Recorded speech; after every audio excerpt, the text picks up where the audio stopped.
the night off. I want to start by asking this question. Is it me, or does the left continue to somehow manage to hit new lows?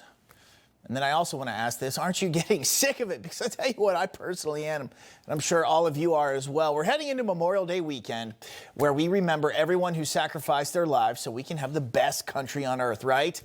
And then we have to watch Democrats, activist judges, and liberal media make a mockery of it all. So here we go. I want to get to this right out of the gate, which could go down as one of the more absurd and really criminal things that could ever happen in the judicial system. We're talking about a judge helping a criminal get away from law enforcement. Okay, video has finally been released of Judge Hannah Dugan in Milwaukee.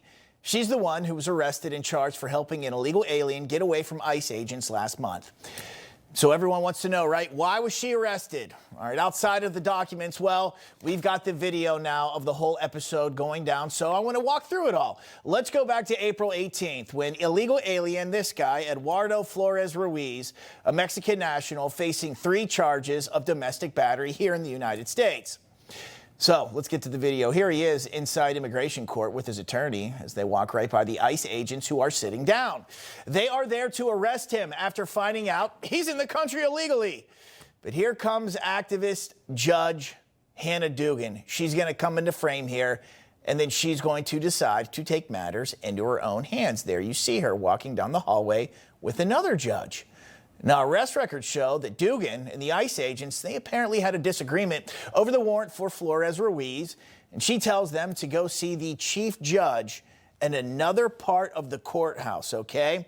The same thing she tells to other ICE agents that are down the hallway. You're going to see her shortly pointing down the hallway and then going to get the attention of the other ICE agents. So everybody, she's clearing out the hallway. It's a diversion. So then we're going to get to some more video here. Out comes the illegal alien from behind a door. It's a restricted area with his attorney, thinking that the coast is clear.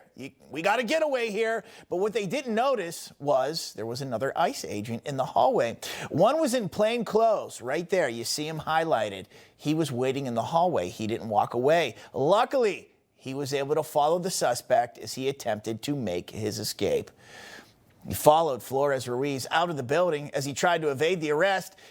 And then you're going to see the other ICE agents. They were notified. They came out. They chased him down. They arrested him. Everybody, case closed. Didn't work. Didn't work, Judge Dugan. Okay, the judge is caught on tape. What are we even talking about here? It's hard to make the case you did nothing wrong when you are caught on tape, right? Dugan is charged with obstructing a federal investigation and concealing an individual to prevent arrest. A judge helped a woman-beater illegal evade authorities, a judge in the United States. And yet hundreds of protesters are rallying behind her. Those are some of the scenes up there in Milwaukee, calling for justice, everybody. I don't get it. I mean, this whole defending criminal illegal aliens thing is pretty out of hand now, wouldn't you say? Think about this case, everybody. The suspect was arrested in our country for 3 charges of domestic battery. He's also here illegally. You came here illegally, and then you broke our laws. See you later, right? Get out of here. You would think that if you came here illegally, the last thing you would want to do is draw attention to yourself. You would want to fly under the radar. But not some of these people, hence why the Trump administration is getting them out. And now we have some new policy. One I think is pretty common sense. The Trump administration is sending ICE agents to immigration courts to arrest illegals, to fast-track them out of the country, because the best and brightest are not sneaking across our borders. They're probably staying in their own countries, living large. You see, when you don't screen people, they're going to come in.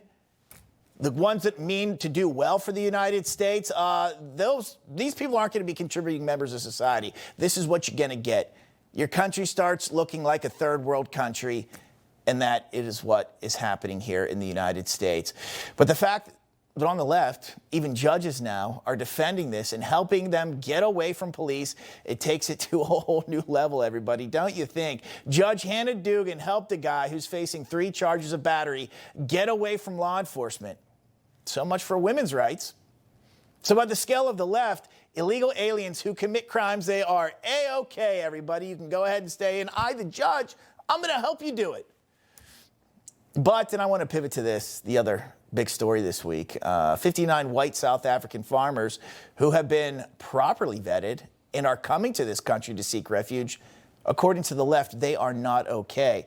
Everything about this shows just how out of control the TDS has gotten, everybody. When President Trump called out the fact that genocide of white farmers is happening in South Africa, right to the president of South Africa's face, the reaction shows just how lost Democrats and really the media have become, even though we say this all the time. It's always getting lower and lower. I didn't even think it didn't register with them when this was brought up in the Oval Office. There is a humanitarian crisis happening in South Africa. White farmers are being targeted and they are being killed. It is not a secret. But now the doors have been blown off the hinges, and that is thanks to our president, President Trump. You would think that shedding some light on this would be celebrated by all politicians and all media, right? Or that the reporting coming out of the Oval Office would have been something like this. President Trump stands up for white farmers in South Africa, but no. The go-to talking point was that Trump ambushed the president of South Africa. Headline after headline, Trump ambushes South African president. Dozens of them, everybody. The mainstream media's initial reaction was to be angry with Trump that he exposed white farmers being murdered. Think about that. And it was corroborated all over TV broadcasts.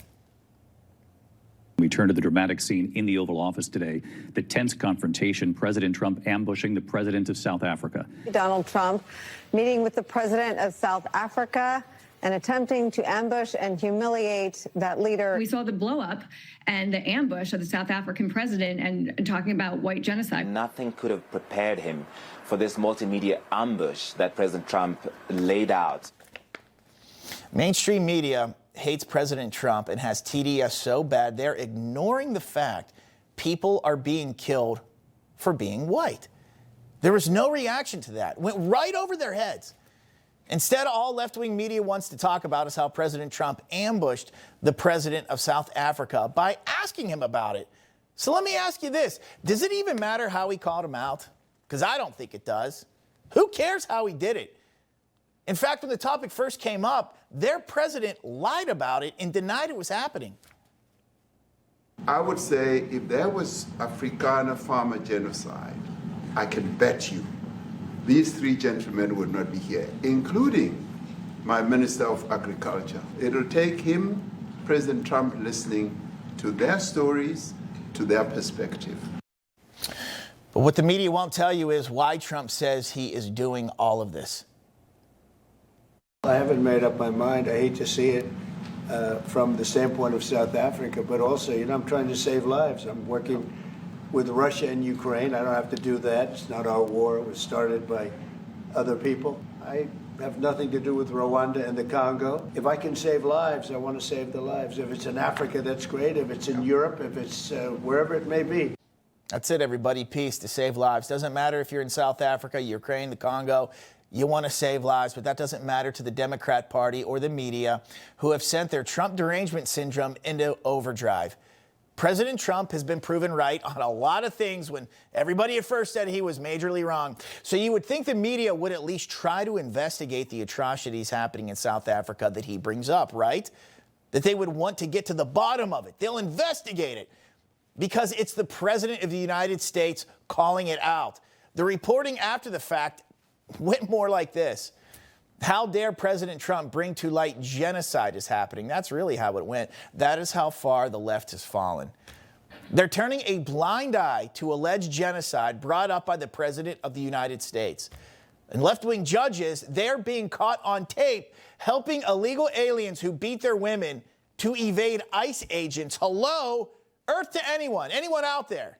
I feel like we're in the twilight zone right now, and it's all because they have focused their entire party, their entire mission on resisting President Trump instead of focusing on what is best for the American people, and they are absolutely imploding. Like I said, each week I come in here, put the suit on, I do my job thinking, well, it's got to start going up from here, right? Can't go much lower than that. And then it happens again, everybody. They go even lower. You know, everybody's reporting the same stories, the same spin. You turn the channel, it's always the same. But not us. We're different. We report the real news. No spin, just the facts. Turn to us, and you won't turn back. Tune in to Rob Schmitt tonight on Newsmax.